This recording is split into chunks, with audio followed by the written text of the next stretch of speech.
la oración y el crecimiento. ¿La oración y qué? La oración es para los cristianos como para las plantas el nitrógeno. Nosotros, ¿cuántos han sembrado una planta por lo menos una vez en la vida? A ver, levanten la mano los que han sembrado al menos una vez en la vida, una solita vez al menos. ¡Wow! Hartos, pero bájenla todos. Ahora, levanten la mano los que nunca han sembrado una planta. Levanten la mano los que nunca han sembrado. No les dé pena que uno es pecado, tranquilos. Levanten la mano. Oiga, pero unos ni han sembrado, ni rajan, ni prestan el hacha, ¿cierto? O sea, ni han sembrado, ni tampoco, ni la levantan para sembrar, ni la levantan para no sembrar. Miren, es muy emocionante, digamos, cuando sembramos puede ser cilantro, hermanos. Una planta cilantro ya es una planta. Entonces, echamos semillas de cilantro en el patiecito de la casa, ¿cierto? Que hoy en día los apartamentos o los lugares donde vivimos no tienen ni siquiera donde uno sentar los pies de tierra, ¿cierto? Es puro piso de cemento y todo. Pero pues bueno, el Señor perdone pues el sistema. De todas maneras, le echamos semilla de cilantro en una erita de tierra y le echamos buena agüita y nace el cilantro. 20 días después tenemos cilantro para echarle al caldo, al sudado, bueno, a la comida que hemos preparado.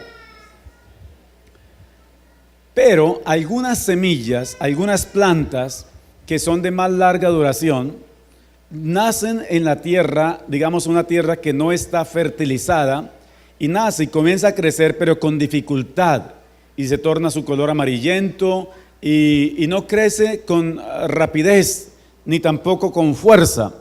Entonces, lo que hacemos las personas que sembramos plantas, es que tomamos un fertilizante, llámese urea, llámese triple 15, llámese DAD u otros productos, digamos, para el agro, otros fertilizantes, y le echamos a la plantica una cantidad, lo necesario para esa planta, ¿cierto? En algunos casos son solo 1 gramo, 2 gramos, 5 gramos. Si es un árbol grande, pues entonces serán 100 gramos, 150 gramos, dependiendo pues.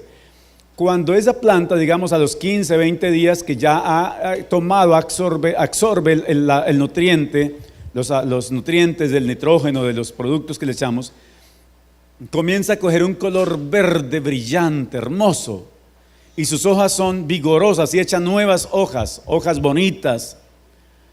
Se vuelve parecido a lo que dice el Salmo 1, y será como árbol plantado junto a corrientes de agua, que da su fruto a su tiempo y su hoja no cae. Así se vuelve la planta. Entonces, la oración en el cristiano hace un efecto más o menos igual. Digamos, un cristiano que ora comienza a vigorizarse. Su rostro luce bonito, luce radiante, sus ojos son brillantes, son expresivos.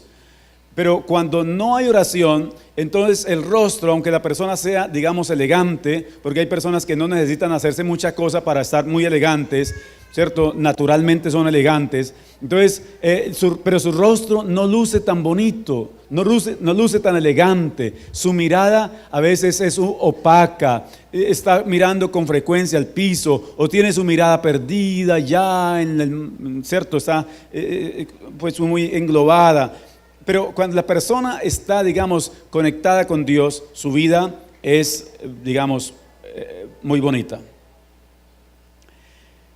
Hechos, el pasaje que nos compartió la hermana Paula, dice que la iglesia de Antioquía era una iglesia joven, con un liderazgo también joven, pero ellos aprendieron a orar. ¿Ellos aprendieron a qué? A orar. Y la oración comenzó a relacionarlos con el Espíritu Santo. O sea que yo quiero compartirles hoy unos principios que van a generar cambios en la vida cristiana de todos los que desean cambiar.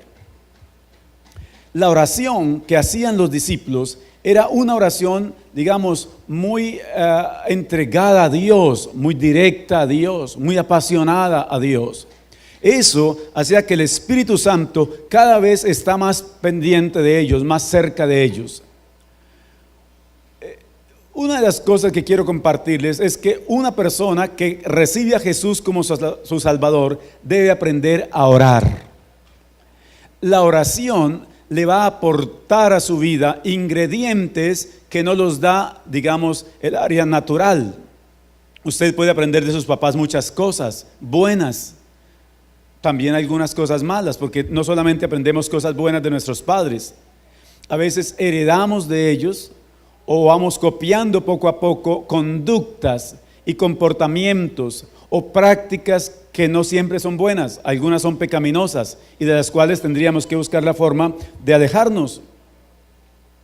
Pero si un cristiano aprende a orar, tal vez no estará orando 1 hora al día al comienzo, pero si ora 5 minutos y luego le aumenta a 10 minutos, luego le aumenta a 15 minutos, se va fortaleciendo poco a poco en su vida cristiana.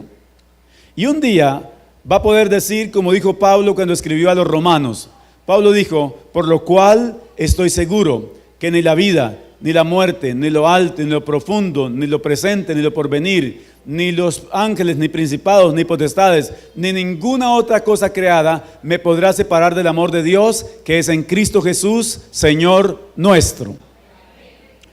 El cristiano no fue llamado por el Señor para retroceder. O sea, en la vida cristiana retrocedemos cuando nos hace falta orar. Entonces tenemos que retroceder. Y algunos de esos retrocesos son para siempre. Hay cristianos o personas que han retrocedido en la vida cristiana y no regresan otra vez. Digamos, se encuentran con el Señor finalmente ya cuando se termina su vida. Y Dios le va a preguntar: bueno, ¿y por qué se apartó? No, Señor, no sé por qué. Y el Señor le va a decir: porque no oró. Cuando se vio en esa situación no oró lo suficiente, no volvió otra vez el rostro a mi presencia, entonces por eso se apartó. Bueno, la oración entonces va a generar en el cristiano, les dije, una relación con el Espíritu Santo. Dios, en griego es theos, esa palabra es plural, así que habla no solo no de una persona, sino de un gobierno. Dios es un gobierno. Entonces no podríamos decir es que Dios es el Padre, es uno, Dios el Hijo es otro, el Espíritu Santo es otro. No, Dios es Dios y es un gobierno y se manifiesta a través de 3 personas. Digamos, se manifestó como Padre en el Antiguo Testamento, como el creador de todas las cosas. Luego en el Nuevo Testamento se manifestó como el Redentor. Jesús nació de la Virgen María y se manifestó entonces Dios como el Redentor a través de Jesús. Luego Jesús, antes de irse, dijo: yo me voy, pero les dejaré un consolador para que esté con ustedes todos los días hasta el fin del mundo. Amén. Entonces Dios se manifiesta en el tiempo de la iglesia a través del Espíritu Santo. Cuando usted invoca la presencia del Espíritu Santo, está invocando la presencia de Dios. Algunos dicen el Espíritu Santo es la tercera persona de la Trinidad, entonces como que no hay tanta importancia. No, señores. El Espíritu Santo es Dios mismo. Solo que Dios dijo: yo me voy a manifestar a ustedes mientras que está la iglesia en la tierra, desde Hechos hasta la venida de Cristo, me voy a manifestar a través del Espíritu Santo. Cristo vendrá, pero vendrá después de un tiempo por la iglesia. Toda esa iglesia que fue guiada por el Espíritu Santo. El que nos ayuda a recordar la palabra que aprendimos. Vea, hace 34 años recibí a Jesús como mi Salvador. En esa época aprendí algunos textos bíblicos y algunas historias bíblicas, todavía las recuerdo. Entonces el Espíritu Santo me va a ayudar a recordar la palabra y la que he ido aprendiendo después. Así que eso lo hace el Espíritu Santo. Cuando usted conoció o recibió a Jesucristo como Salvador, sí, está bien.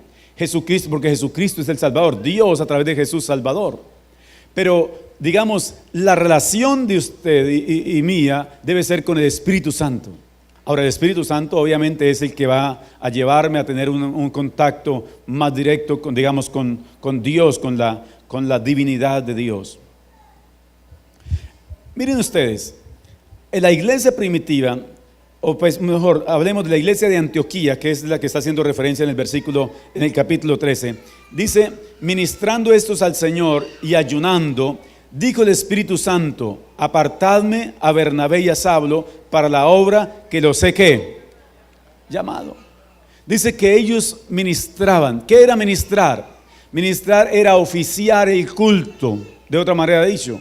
Eran los sacerdotes los que oficiaban el culto en el Antiguo Testamento. Así que entonces ellos ministraban, predicaban, ayudaban, orientaban. Dice que ellos lo hacían en la iglesia de Antioquía, pero además de eso también ayunaban. El ayuno es de la siguiente manera. Usted un día dice, hoy voy a ayunar, pero ese día no va a trabajar. Porque si usted va a trabajar ese día, entonces sencillamente aguanta hambre. Y va a estar quemando energías, pero no consume. Entonces eso va a ser complicado para su organismo. Bueno, y entonces usted, el ayuno, usted ese día que ayuna, sencillamente usted lo consagra para Dios.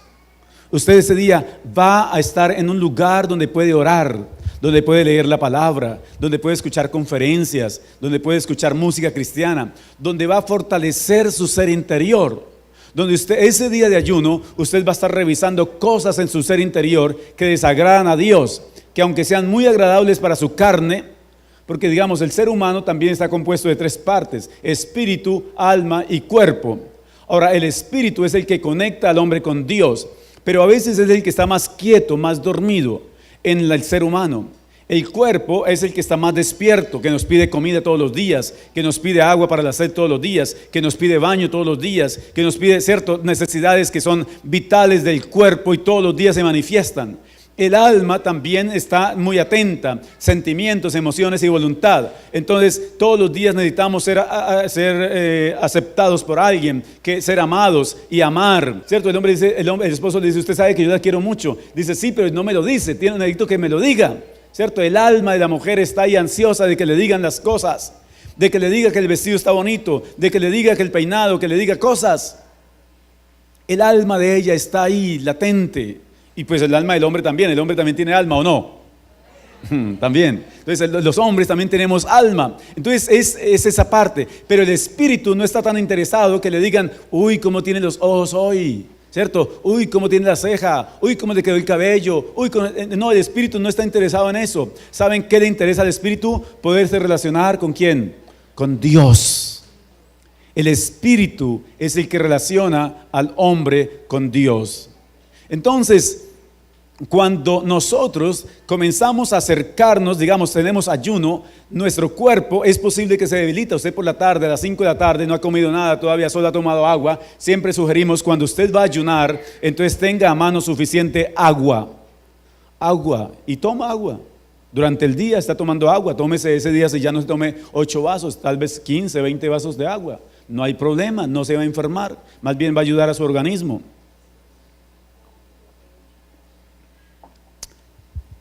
Pero su espíritu, ahora su alma, tal vez va a entrar más en la realidad.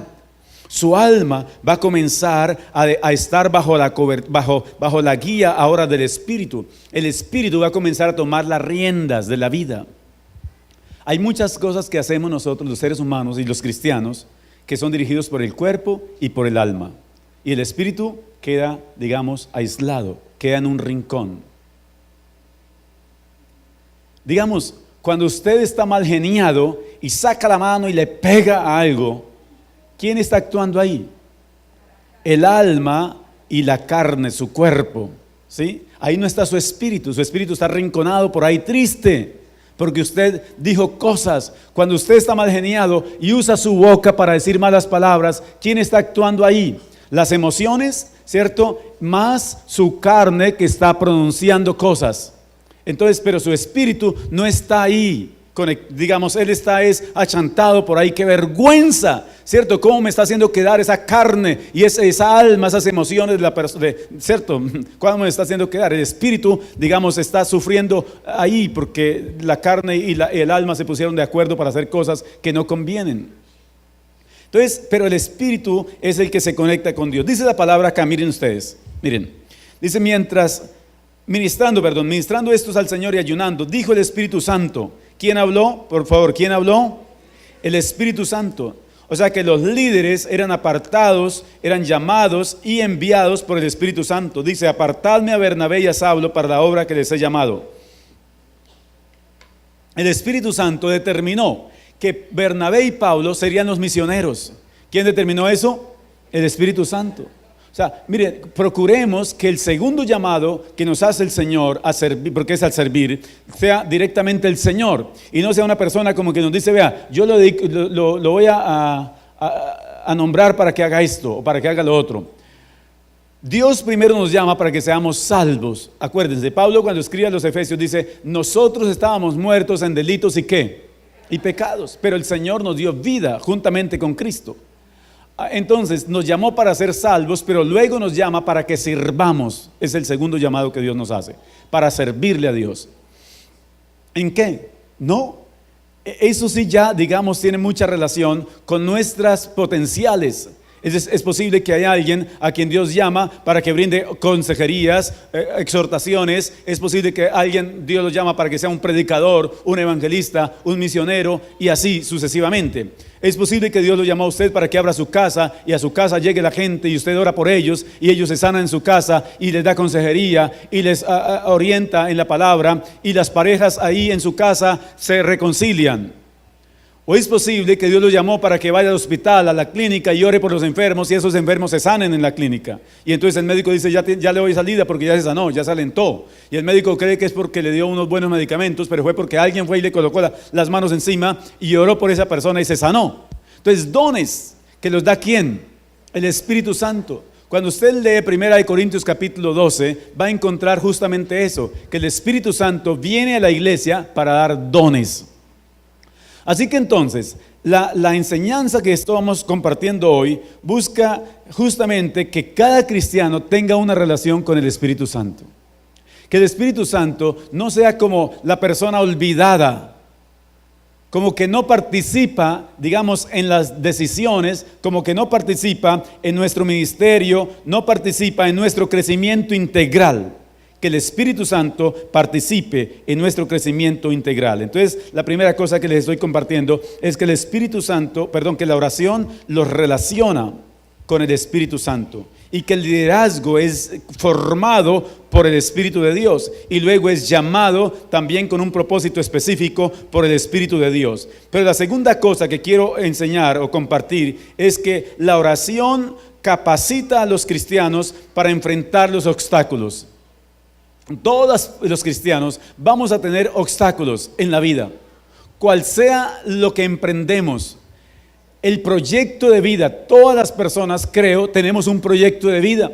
Uno habla con un muchacho de 15 años, 16 años que está terminando el colegio y uno le pregunta, ¿y qué va a estudiar? Está en noveno, está en décimo, en 11 y le dice uno, ¿y qué va a estudiar? Y él dice derecho, medicina o psicología o ingeniería, alguna cosa va a estudiar, tiene un proyecto de vida. Y uno le dice, ¿a qué edad piensa casarse? Y dice, quiero casarme a los 25, a los 23 o a los 28. ¿Y cuántos hijos va a tener? Y dice, yo quiero tener un hijo o quiero tener 3 hijos y quiero colocarle mi nombre o el nombre de mi papá o el nombre de un científico o alguna cosa le va a colocar de todas maneras de nombre. Entonces es un proyecto de vida. ¿Y qué quiere hacer? Quiero montar una empresa, quiero ser quiero ser político. Bueno, que si es político, que sea un político sano, ¿no? Entonces, quiero proyectos de vida.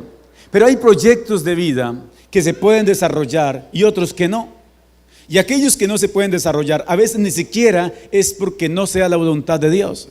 Hay proyectos que sí son la voluntad de Dios, pero que tienen un impedimento, que el enemigo se para y dice, no pasa de acá no va a pasar. Justamente se va a levantar. Entonces, alguien se va a levantar para decir, no se puede. Por ejemplo, la persona dice, yo me voy a casar. Alguien, su proyecto de vida es casarse, ya tiene 23 años, ya terminó la universidad, bueno, en fin, y ya tiene organizadas cosas, dice, yo me voy a casar, tiene 25, yo no sé cuántos años tiene, de todas maneras se quiere casar. Y entonces aparece alguien y le dice, ¿cómo se va a casar usted? ¿Quién dijo, está aburrida de pasar buena vida? Si los hombres son todos cortados con la misma tijera. Ese es un agente del enemigo que está intentando dañar su proyecto de vida. Dios dijo que usted se iba a casar, iba a tener hijos, iba a tener una familia, iba a tener un esposo, un buen esposo. Eso dijo Dios de usted. Pero una persona se levanta por ahí para decirle, usted no se puede casar porque a usted le van a colocar los cachos, porque la van a dejar con 2 hijos, la van a dejar abandonada, usted va a ser una madre soltera como tantas madres solteras. ¿Eso es verdad? Dios dijo que no iba a ser así. El proyecto de Dios para su vida es diferente. Entonces, miren ustedes lo que va a pasar acá. Pero alguien tiene otro proyecto. Por ejemplo, alguien dice, yo quiero montar mi propia empresa. Dicen, ¿usted montar su propia empresa? ¿No ve cómo está el Estado? ¿No ve que el país cada día se cierran empresas en Colombia? ¿No ve que los impuestos son cada vez más caros? ¿No ve que el gobierno está persiguiendo a los microempresarios, a los medianos y pequeños empresarios? ¿No ve eso? ¿Cómo va a montar una empresa? Va a quedar endeudado con los bancos. Se lo dije, no, se lo dijo. Va a quedar endeudado con los bancos. Ahora, eso no todo el mundo fracasa. Una persona que está guiada por Dios, que Dios le dice, bueno, inicie con esto porque yo lo voy a respaldar, va a salir adelante, Dios lo va a prosperar. Aunque allá haya mucha crisis, Dios va a decir, sí, listo, en medio de la crisis yo lo voy a prosperar. Ahora, que si es fácil, no es fácil, obviamente, hay que trabajar, hay que sudarla, hay que madrugar, hay que tener una buena atención al cliente, hay que ser excelente, digamos, en la creación de empresas y todo eso, pero que si se puede, sí se puede, en el nombre del Señor. ¿Cómo no se va a poder? Entonces, acá dice la palabra que estos apóstoles fueron enviados por el Espíritu Santo, y en el versículo 4 dice así: ellos entonces, enviados por el Espíritu Santo, descendieron a Seleucia y de allí navegaron a Chipre. Y llegados a Salamina, anunciaron la palabra de Dios en la sinagoga de los judíos. Tenían también a Juan de ayudante. Y habiendo atravesado toda la isla hasta Pafos, ¿hasta dónde llegaron? Hasta Pafos, toda la isla de Chipre. Estamos hablando de Chipre. Chipre es una isla. Una isla, digamos que es más o menos como la mitad del departamento del Huila. El departamento del Huila mide 19.000 kilómetros cuadrados y Chipre mide 9.251 kilómetros cuadrados. O sea que entonces es más o menos la mitad del departamento del Huila, pero es un país. Los barcos para ellos era su único medio de transporte, pues que estaban en medio del mar. Entonces solamente entraban o salían a través de los barcos, pero ellos los fabricaban con sus propias maderas. Pero ¿qué otras cosas se producían o en qué otras cosas tenía riqueza Chipre? Dice que ellos tenían abundancia de cobre. Dice que tenían las montañas, en las montañas había mucho hierro, había mucho plomo, zinc, plata, bronce, diamante y esmeraldas, entre otros. Entonces, para ellos, digamos que muchos imperios perseguían a Chipre y de hecho muchos imperios lo conquistaron. Se levantaba un imperio y lo conquistaba, luego se levantaba otro imperio y lo conquistaba por las riquezas que podían extraer del lugar, pero aún sigue teniendo riquezas.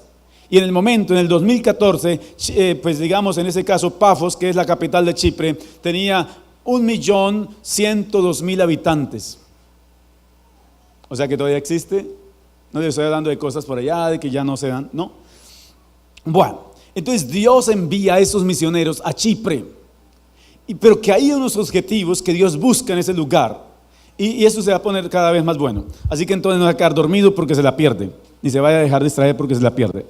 Entonces, en Chipre, digamos, ellos entran a ese lugar y van predicando y todo está bien. ¿No les ha pasado a ustedes en la vida que usted va haciendo algo y todo va bien, hasta que alguien se levanta para detenerlo o para detenerla? Y se convierte como en una piedra en su zapato que no lo deja avanzar. Pero entonces eso es superable. Miren, el versículo 6 dice así.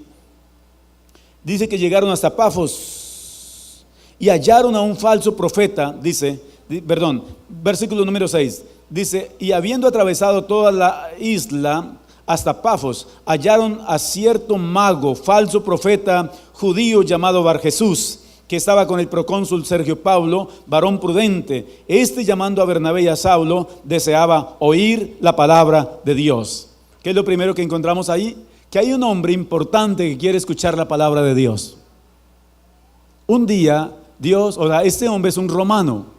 Sirve para Roma, trabaja para Roma, y la isla, digamos, está bajo el imperio romano. O sea que el Dios de Roma es otro. Ellos tienen su religión y él practica su religión, pero ahora quiere oír la palabra de Dios. Se interesa por la palabra de Dios. Y eso es semejante a lo que pasó con usted y conmigo. Recibimos a Cristo emocionados que las cosas iban a funcionar bien y todo. Y sí, amén. Pero después de esto, después de que surge el anhelo por Dios, va a aparecer el versículo número 8. Dice el versículo número 8 así. Dice, pero le resistía Elimas el mago. ¿Qué aparece ahí? La resistencia de parte del enemigo. Cuando Dios llama a una persona que va a ser trascendental en los proyectos de Dios, va a aparecer la resistencia. Escúcheme bien esto. Si en su vida cristiana ha encontrado grandes resistencias, es porque usted fue llamado con un propósito grande de Dios. Ahora, usted podría decir, pero es que entienda, desde que me convertí al cristianismo, se me levantó esto, se me levantó esto, se me levantó esto otro. Mire, ahora está en la casa, o hasta ahora está en el trabajo, o ahora está en la calle, o es cierto, y usted siempre va a encontrar obstáculos. Por eso le dije, la oración va a fortalecer al cristiano para vencer los obstáculos. Porque a esto se le presenta un obstáculo, una resistencia muy grande. Satanás levanta a este mago para que resista frente a la predicación del evangelio. Así que entonces no hay posibilidades, hay una resistencia espiritual. El mago tiene la capacidad de resistir espiritualmente contra el mensaje que les trae a predicar Pablo.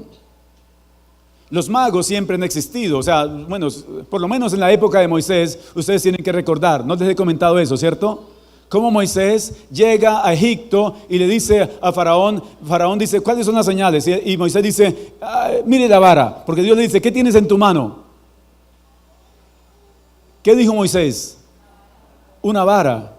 Y Dios le dice, llévala, y luego la lleva ante el Faraón y la suelta. Y la vara de Moisés se convierte, ¿en qué se convirtió? En una serpiente. Y luego Moisés la coge de la cola y se convierte en vara otra vez. Entonces Faraón dice, magos, vengan por favor, vengan. Entonces los magos vienen y le dicen, ¿qué tienen en la mano? Y los magos dicen, una vara. Y entonces Faraón dice, tírenla. Y la tiran al piso. Y la vara de los magos se convierte también ¿en qué? En serpiente. Así que entonces el Faraón le dice, pero mire, ahí está. Mis magos también hacen lo mismo que usted. ¿Cuál es la diferencia o cuáles son las señales? Entonces Moisés le dice, espérese un momento y le digo cuáles son las señales. Entonces Moisés le dice, toma la vara de él otra vez, la serpiente, y la toma y se convierte en vara. Y le dice, ahora aquí está. Y la lanza otra vez y la vara de Moisés vuelve y se convierte en serpiente y la serpiente se traga a la serpiente de Faraón. ¿Lo habían visto así? Es como una película maravillosa, pero es una gran realidad. Ahí están los magos desde esa época y seguramente antes. Así que este mago está intentando hacer resistencia a que se predique la palabra de Dios. Tal vez a usted no se le ha levantado un mago, tal vez no es una bruja, no es un hechicero, no es ninguna de esas personas, tal vez no, pero tal vez haya otras cosas que se le han levantado ante su proyecto de vida o ante su proyecto espiritual o ante su proyecto ministerial. Pero yo quiero decirle una cosa, no solamente eso ocurre. Dice la palabra que este mago no solo quiere resistir a la predicación, sino que también quiere apartar. Vean conmigo el versículo 8, sigan. Dice, pero le resistía Elimas el mago, pues así se traduce su nombre, procurando apartar, yo tengo subrayado eso en mi Biblia, procurando apartar. ¿Qué quería hacer el mago? Apartar. Miren, hermanos. El gobernador siempre tenía religión, él era religioso, se lo dije hace un rato, pero el mago no se preocupó en ningún momento por la religión del gobernador. Nunca le dijo, deje de ser religioso, deje de ir por allá a esa iglesia a seguir una religión. Nunca le dijo eso. Pero cuando éste se va a acercar a la fe, ahora sí le dice, ahora sí se enoja contra él y lo quiere apartar, o no se enoja, pero lo quiere apartar de la fe. Al enemigo no le preocupa que una persona llegue a la iglesia, eso no le preocupa al enemigo. Y que una iglesia se llene de gente tampoco le preocupa al enemigo. ¿Saben qué le preocupa al enemigo? Que la gente que asiste a la iglesia sea gente de fe, eso sí, porque la fe de las personas mueve la mano ¿de quién? De Dios, en milagros, en sanidades, en restauraciones. La fe de las personas son las que hacen que la mano de Dios se mueva entre el pueblo, entre las personas. Que resuelva situaciones que el hombre no puede resolver, que resuelva situaciones que el médico no puede resolver. ¿Qué es lo que lo logra? La fe. Una mujer tiene flujo de sangre hace 12 años, no ha asistido a todos los médicos, fue a todos los médicos que pudo, gastó el dinero que tenía y no logró ser sana, dice el pasaje. Pero ella dijo en su corazón, ella dijo, si solo tocar el manto de Jesús, seré sana. ¿Cómo se llama eso? Fe. Ella perdió todo su dinero, se le acabó la plata, dice la palabra, pero no se le acabó ¿qué? No importa si usted fracasó en un negocio, eso no importa, pero si usted tiene vida y salud y tiene a su familia, usted va a seguir adelante. Pero usted no va a perder su fe. No interesa si a usted lo despidieron del trabajo, si la empresa donde usted trabajaba se acabó y por eso se quedó sin trabajo, no interesa. Pero Dios tiene otra puerta para usted. No se puede acabar, es la fe. Su proyecto de vida no puede acabarse por los obstáculos que se presentan. Tal vez usted dice, yo tengo 18 años, pero no sé, en mi casa ya el ambiente es muy difícil. Hay obstáculos, sí, pero usted tiene que ser una mujer de fe, un hombre de fe, y usted tiene que llevar con esa palabra y transformar su hogar, transformar su casa. No importa si usted tiene que sentar a su papá y a su mamá, con respeto se puede hacer. Mire, yo tenía 14 años y le dije a mi papá y a mi mamá, nos vamos a sentar y vamos a hablar. Y comenzaron a cambiar cosas en la casa. Y cuando yo recibí a Jesucristo como mi Salvador, tenía 17 años. Y cambiaron muchas más cosas también en la casa. Porque no vamos a gritar el papá a la mamá, no señor. Ni vamos a poner las leyes nuestras tampoco. Pero sí vamos a decirle, bueno papá, mamá, yo creo que hay otras formas de hacer familia. Creo que hay otras formas de comunicarnos. No podemos así gritarnos todo el tiempo. No podemos tirar duro las cosas. No podemos comunicarnos de esa forma así, con la mala actitud. No podemos. Entonces, el muchacho de 14 años ya se vuelve influyente en casa. Ya el papá dice, no, ahí está fulano de tal. Entonces no puedo gritar ahora. Y entonces a lo último él dice, no, aquí está Dios, tampoco puedo gritar. ¿Sí ven? Y la señora dice, no, sí, aquí está Dios, yo no puedo tirar el plato duro, porque aquí está Dios, yo quiero honrar a Dios. Amén. Dice que el hombre quiere apartar de la fe al procónsul.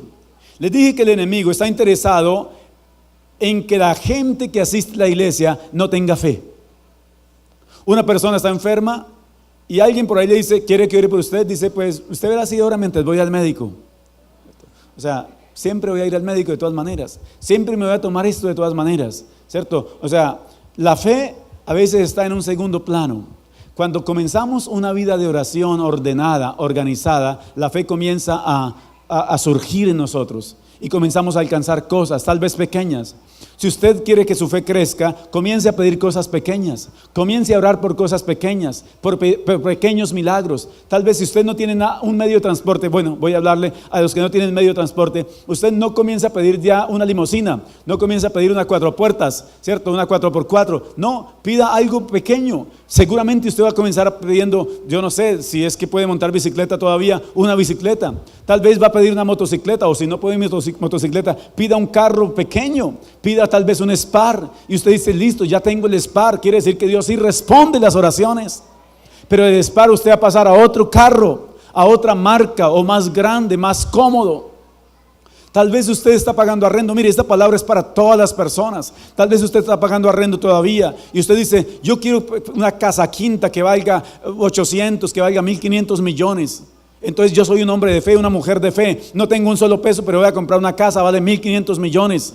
No pida todavía una casa de 1.500 millones.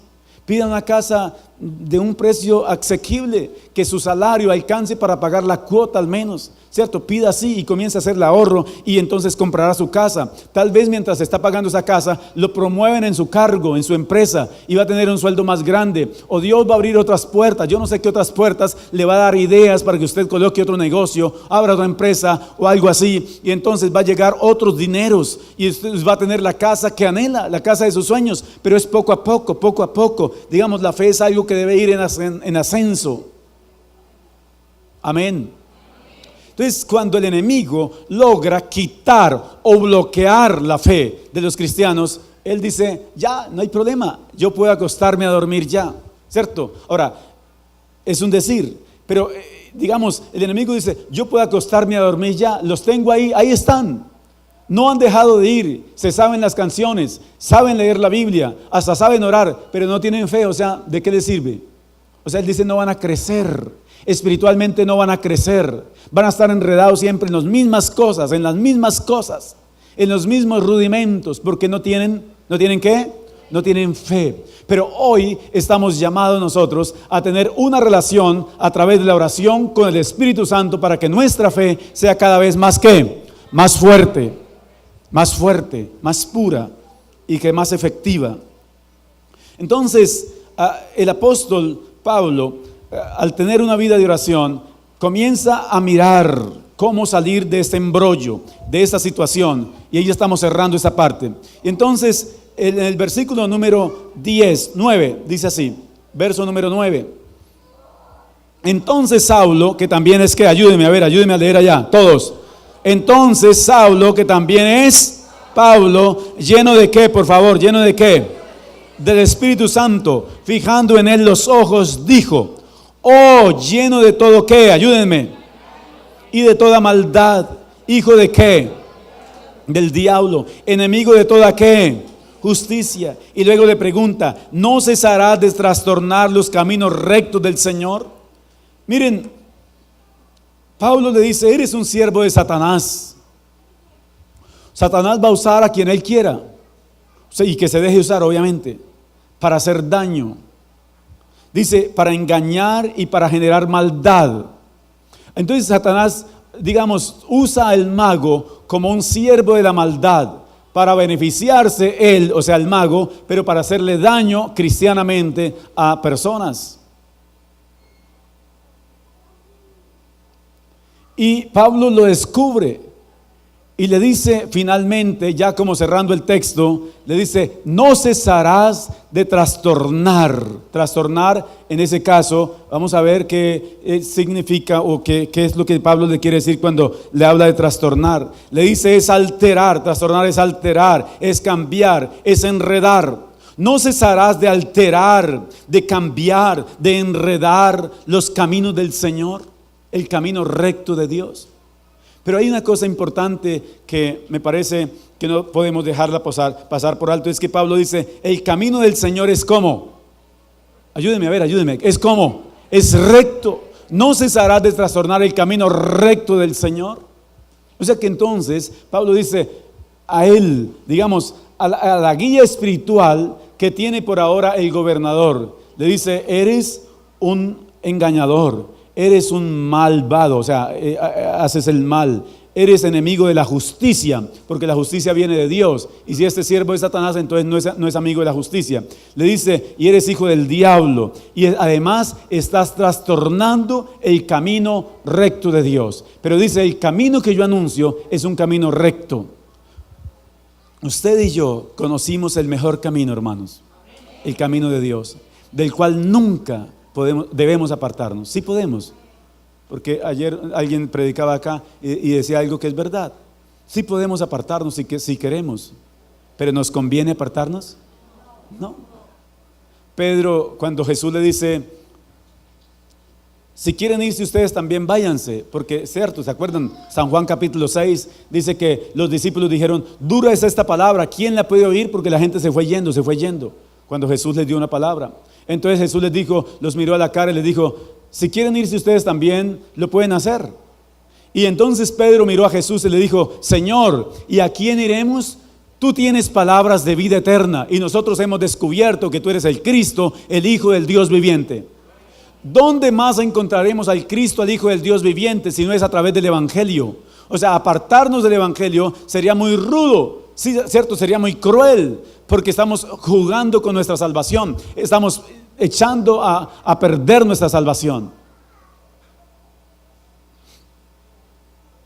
Así que entonces, yo quiero cerrar hoy diciéndoles: la oración que genera crecimiento integral en la vida del cristiano es una oración que se debe practicar todos los días, pero es una oración que nos va a llevar a relacionarnos con el Espíritu Santo. Y si el Espíritu Santo está dirigiendo nuestra vida, la fe nunca va a flaquear. El enemigo no va a poder minar y dañar nuestra fe. Entonces no estaremos por ahí en la cuerda floja en el cristianismo, Siempre estaremos animados, entusiasmados, buscando al Señor, mirando lo bueno del asunto, mirando cómo sacamos un provecho de las adversidades. Apareció una adversidad, una enfermedad, o apareció yo no sé qué cosa apareció en la vida de alguien de ustedes, o en la vida de nosotros. ¿Qué apareció? Entonces miremos cómo sacamos un provecho, cómo le sacamos ventaja a esa adversidad. Y le decimos al enemigo, lo que quería para mal, Dios lo usó para bien. Yo cierro diciendo, a José los hermanos lo vendieron, pero José era un hombre de fe. Y todo el mal que le hicieron, José después les dijo, tranquilos, que todo el mal que ustedes quisieron hacerme, Dios lo usó ¿para qué? Ayúdenme, ¿para qué? Para bien. Cualquier cosa, yo no sé qué, es lo que ha llegado a su vida para estancarlo, para frenarlo, para frenarla. Dios dijo que eso usted lo puede usar ¿para qué? Para bien. Y después usted le puede decir a una persona, le puede decir con autoridad, mira, yo creo que Jesús lo puede sanar. Y la persona le dice, sí, usted lo cree. ¿Y por qué lo cree? Entonces usted le dice, porque Él me sanó a mí. Sí, o sea, yo creo que Él lo puede sanar porque Él, ¿qué? Me sanó a mí. Usted le dice a una persona, yo creo que Dios puede restaurar su hogar. Yo creo. Y la persona le dice, sí, ¿por qué? Le dice, porque es que Él restauró mi hogar. Amén. Amén. Me encantó, a las 8 hubo bautismos y bautizamos varias personas, parejas que se casaron el domingo anterior. Qué rico eso. Y también se casó una pareja que estaba pasando por una situación difícil como pareja, pero ni vinieron hoy para ser bautizados. ¿Saben qué hace eso? El Espíritu de Dios está orando en la vida de las personas. Coloque sobre sus pies y vamos a decirle al Señor, Señor, tú tienes el control.